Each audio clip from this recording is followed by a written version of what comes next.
2001, 2006 ஆகிய ஆண்டு காலங்களில் பெரியகுளம் எம்எல்ஏவாகவும் 2011, 2016, 2021 ஆகிய ஆண்டுகளில் போடிநாயக்கனூர் தொகுதியிலிருந்து எம்எல்ஏவாகவும் தேர்ந்தெடுக்கப்பட்டார் ஓ பன்னீர்செல்வம். அதனைத் தொடர்ந்து ஜெயலலிதாவினுடைய மறைவிற்கு பிறகு அவர் முதலமைச்சராகவும் பதவி வகித்தார். அதனைத் தொடர்ந்து எடப்பாடி பழனிசாமி முதல்வராக இருந்தபோதும் இவர் துணை முதல்வராகவும் பணியாற்றியவர். அதனைத் தொடர்ந்து அதிமுக ஒருங்கிணைப்பாளர், நிதியமைச்சர் உள்ளிட்ட பல்வேறு பதவிகளையும் வகித்த ஓ பன்னீர்செல்வம் அதிமுகவிலிருந்து விலக்கப்பட்டார். அதனைத் தொடர்ந்து தற்பொழுது பல முயற்சிகள் எடுக்கப்பட்ட பிறகும் அது தோல்வியடைந்த சூழலில் தற்பொழுது எதிர்கட்சியாக இருக்கக்கூடிய அதிமுகவிற்கு எதிராக இருக்கக்கூடிய திமுகவில் அடிப்படை உறுப்பினராக ஐக்கியமாகி இருக்கின்றார் முன்னாள் முதல்வர் ஓ பன்னீர்செல்வம். அவருடைய ஆதரவாளர்கள் அடுத்தடுத்து திமுகவில் தங்களை இணைத்துக் கொண்ட சூழலில் இன்றைய தினம் தற்பொழுது திமுகவில் ஐக்கியமாகி இருக்கிறார் முன்னாள் முதலமைச்சர் ஓ பன்னீர்செல்வம். ஓ பன்னீர்செல்வத்தினுடைய மகனும் முன்னாள் எம்பியுமான ரவீந்திரநாத்தும், எம்எல்ஏ உசிலம்பட்டி ஐயப்பன் உள்ளிட்டோரும் திமுகவில் தங்களை இணைத்துக் கொண்டிருக்கின்றார்கள். முக்கிய செய்தியாக பார்த்து கொண்டிருக்கிறோம். சில மாதங்களுக்கு முன்பு தை மாதம் நல்ல முடிவை அறிவிப்பதாக ஓபிஎஸ் தெரிவித்திருந்த நிலையில் தற்பொழுது ஆதரவாளர்களோடு சேர்ந்து மாசி மாதத்தில் திமுகவில் ஐக்கியமாகி இருக்கக்கூடிய ஒரு விஷயத்தையும் நாம் பார்த்து கொண்டிருக்கிறோம். திமுகவினுடைய உறுப்பினர் படிவத்தை பூர்த்தி செய்து அக்கட்சியினுடைய அடிப்படை உறுப்பினராகவும் ஆகியிருக்கின்றார் முன்னாள் முதலமைச்சர் ஓ பன்னீர்செல்வம்.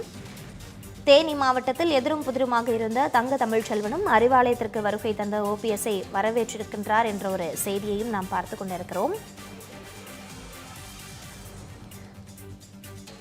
சட்டப்பேரவை தேர்தல் இன்னும் சிறிது தினங்களில் நடைபெற இருக்கும் என்ற அறிவிப்பு வெளிவரக்கூடிய வேளையில் எந்த அணியில் சேர்வது என்ற குழப்பத்திலேயே ஓபிஎஸ் உள்ளார் என்ற ஒரு சூழல் களத்தில் இருந்த நிலையில் தற்பொழுது திமுகவில் ஐக்கியமாகியிருக்கிறார். தற்பொழுது நம்மிடையே இணைப்பில் இருக்கிறார் மூத்த பத்திரிகையாளர் திரு துரைகருணா அவர்கள். திரு துரைகருணா, தற்பொழுது ஓபிஎஸ் திமுகவில் ஐக்கியமாகி இருக்கின்றார். இதனை நீங்கள் எப்படி பார்க்கிறீர்கள்? உங்களுடைய பார்வைகளை பதிவு பண்ணலாம். கடந்த 2-3 மாதங்களாகவே திராவிட முன்னேற்ற கழகத்தில் திரு ஓபிஎஸ் இணைவார் என்கிற வதந்திகள் தகவல்களாக பரவி வந்தது. அது இன்று உறுதிப்படுத்தப்பட்டிருக்கிறது. அனைத்து இந்திய அண்ணா திராவிட முன்னேற்ற கழகத்தில் மீண்டும் இணைந்து பயணிக்க வேண்டும் என்றுதான் கடந்த நாடுகளாக போராடி வந்தார். அந்த போராட்டத்திற்கு பலன் கிடைக்கவில்லை. சட்ட ரீதியாகவும் தார்மீக ரீதியாகவும் அரசியல் ரீதியாகவும் அவர் எடுத்த எந்த முயற்சியும் பலனளிக்கவில்லை.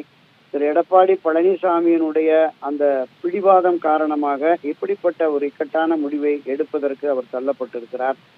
கடந்த பல நிர்வாக கூட்டத்திலே திரு ஓபிஎஸ் பேசுகின்ற பொழுது கட்சியை ஒருங்கிணைக்க வேண்டும், அவர் விட்டு கொடுக்க வேண்டும், அவர் திருத்த வேண்டும் அல்லது எடப்பாடி திருத்தப்படுவார் என்றெல்லாம் பேசி நான் ஒரு பாவ செயலை செய்வதற்கு என்னை தூண்ட வேண்டாம் என்றெல்லாம் ஓபிஎஸ் அவர்கள் தெரிவித்தார்கள். கடைசியில் இனி தொடர முடியாது, அண்ணா திராவிட முன்னேற்ற கழகத்தில் இணைய முடியாது, அந்த கட்சியில் இணைந்து பயணிக்க முடியாது என்கிற அந்த நிலைப்பாட்டிற்கு வந்ததற்கு பிறகு தன்னை நம்பி ஏமாற்றிய பாரதிய ஜனதா கட்சிக்கும் தொடர்ந்து தனக்கு துரோகம் இழைத்து வரும் எடப்பாடி பழனிசாமிக்கும் பாடம் புகட்ட வேண்டும் என்பதற்காக இப்படிப்பட்ட ஒரு முடிவை எடுத்திருக்கிறார். ஆனால் இந்த முடிவு என்பது நிச்சயமாக என்னை போன்றவர்களால் ஏற்க முடியாது என்பதுதான் உண்மை.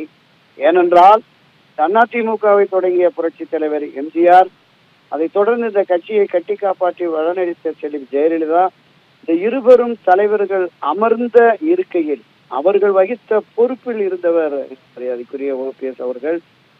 கட்சியிலே அவருக்கும் கிடைக்காத அளவுக்கு 3 முறை முதலமைச்சர் என்கிற உயர் பொறுப்பு அமைச்சு அழகி பார்த்தது இந்த அண்ணா திராவிட முன்னேற்ற கழகம்.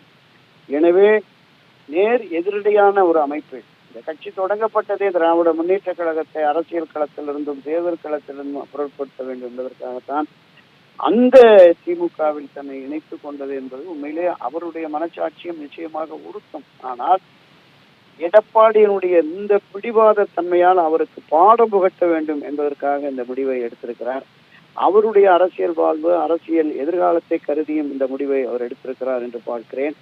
நம்மை மதிக்காத இடத்தில் நாம் தொடர்ந்து போய் போராடுவது என்பதை விட நம்மை மதிக்கிற ஒரு இடத்திற்கு செல்லலாம் என்கிற நிலைப்பாட்டில் திமுகவில் அவர் இணைந்திருக்கிறார். அவரோடு பயணிக்கிற தொண்டர்களில் பெரும்பான்மையோரும் பொதுவாக அதிமுகவில் இருப்போரும் அதை ஜீரணிக்க முடியாது என்பதுதான் என்னுடைய பார்வை சகோதரர்.